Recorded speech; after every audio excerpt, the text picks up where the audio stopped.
Hallo und herzlich willkommen hier zurück auf dem PLW History Kanal. Heute stellen wir euch einen Volksgrenadier aus dem Jahr 1944 vor, wie er zum Beispiel im Hürtgenwald gekämpft hat.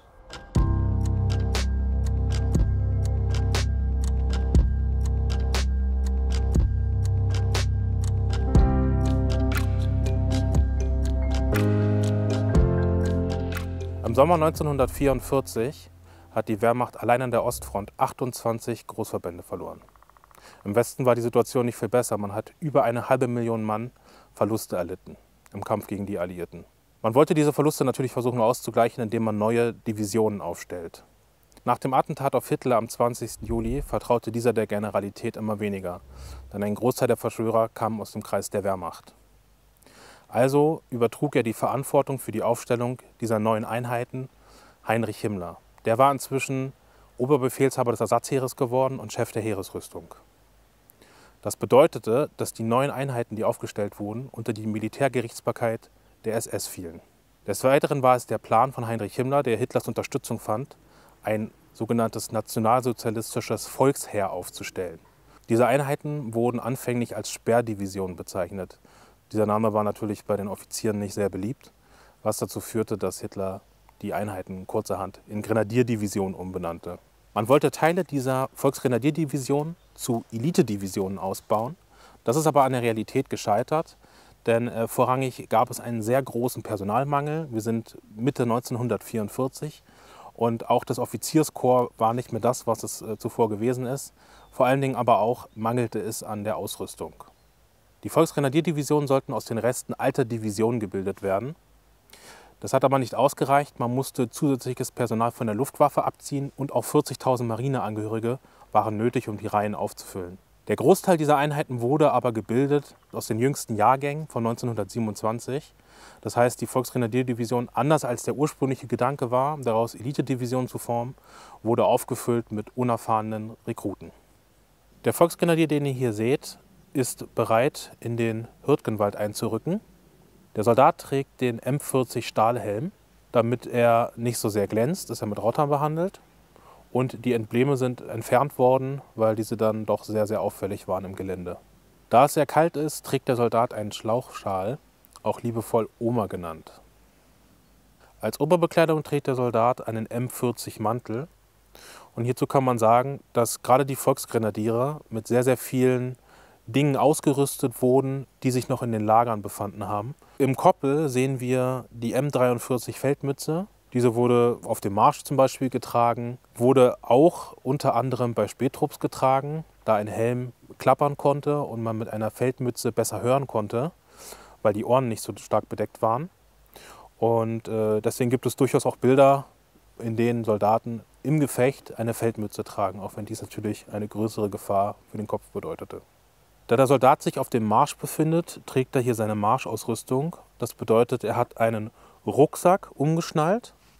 Dieser Rucksack wird am Y-Riemen hier eingespannt. Und der Rucksack war natürlich sehr praktisch. Es gab viele Versuche, wie zum Beispiel natürlich den Tornister. Dann gab es den A-Rahmen. Und dieser Rucksack hat sich aber herausgestellt, dass er sehr einfach zu produzieren ist. Und er war auch sehr einfach zu tragen. Und er hatte auch ein sehr großes Fassungsvermögen und war zudem auch noch flexibel. Der Rucksack, den ihr hier seht, mit verschiedenen Farben, sage ich mal, das sind verschiedene Stoffarten, die zusammengenäht wurden. Und man sieht hier, dass durch die Materialknappheit man das Material genommen hat, was verfügbar war. In dem Rucksack selber waren persönliche Gegenstände, da konnten Decken drin sein, Pullover und weitere Gegenstände, die der Soldat mit sich führen wollte. Bei den Volksgrenadieren gibt es noch die Besonderheit, dass es tatsächlich auch in den Divisionen selber vorgekommen ist, da sie ja auch aus alten Divisionen sozusagen zusammengesetzt waren, dass manche Soldaten einen Tornister hatten und manche Soldaten hatten einen Rucksack. Es gab alte Zeltbahnen, neue Zeltbahnen. Unter dem Rucksack trägt der Soldat die Zeltbahn zusammengerollt und darunter befindet sich der Brotbeutel. An dem Brotbeutel angehangen ist die Feldflasche. Über die Schulter gehangen hat der Soldat seine Gasmaskendose und an diese wurde die Gasplantasche befestigt und zwar mit einem Lederriemen festgeschnallt. Früher hatte man diese zum Beispiel auf der Brust getragen. Ganz interessant, wir sehen hier auch einen Altbestand und zwar den M38 Klappspaten.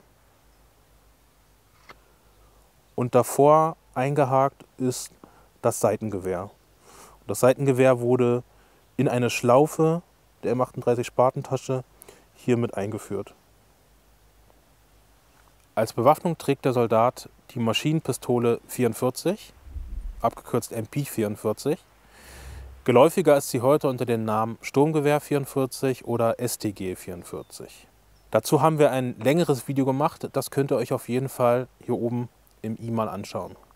An der Seite trägt der Soldat die passenden Magazintaschen mit Ersatzmagazin drin. Auffällig ist, er trägt nur eine dieser Taschen, denn zum Zeitpunkt der Ausgabe war sowohl das StG 44 als auch die Munition für das StG 44 Mangelware. Das bedeutete tatsächlich, dass Soldaten der Volksgrenadierdivision anfänglich teilweise nur eine Magazintasche mit 3 Magazinen ausgeteilt bekommen haben. Der Mangel an Munition kam vor allem dadurch zustande, dass das StG 44 eine andere Munitionsart benutzt hat als zum Beispiel der Karabiner 98. Das war auch einer der Gründe, warum Hitler sich sehr lange gegen diese Waffe ausgesprochen hat. Denn er hatte die Befürchtung, dass die deutsche Wirtschaft es nicht leisten können würde, diese neue Munitionsart in ausreichender Menge zu produzieren. Erst als ihm 1943 vorgerechnet wurde, dass es sehr wohl möglich sein könnte, größere Mengen dieser Munition zu produzieren, hat er die Verwendung dieser Waffe freigegeben. Unter dem Mantel trägt der Soldat eine M43 Feldbluse und darunter ein Feldhemd. Und wenn wir weiter runtergehen, handelt es sich hier auch um die M43 Hose. Zu der M43 Hose trägt er Schnürschuhe, zu denen wurden Gamaschen benutzt. Die Schnürschuhe waren nicht sonderlich beliebt. Das heißt, gerade auch im Hürtgenwald, wenn Soldaten die Möglichkeit hatten, an Knubbelbecher zu kommen, waren diese ihnen durchaus lieber. Prinzipiell kann man sagen, dass die Volksgrenadierdivision anders gegliedert war als die anderen Divisionen der Wehrmacht.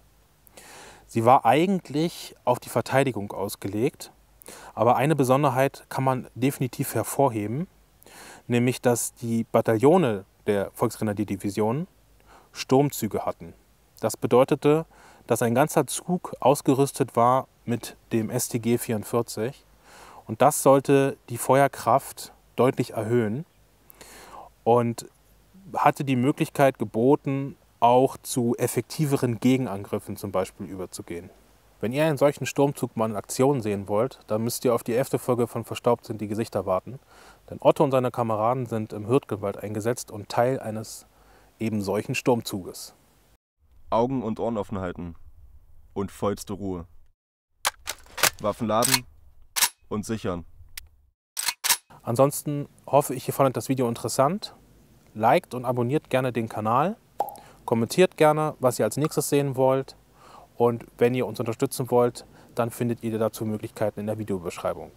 Dann vielen Dank fürs Zusehen und bis zum nächsten Mal.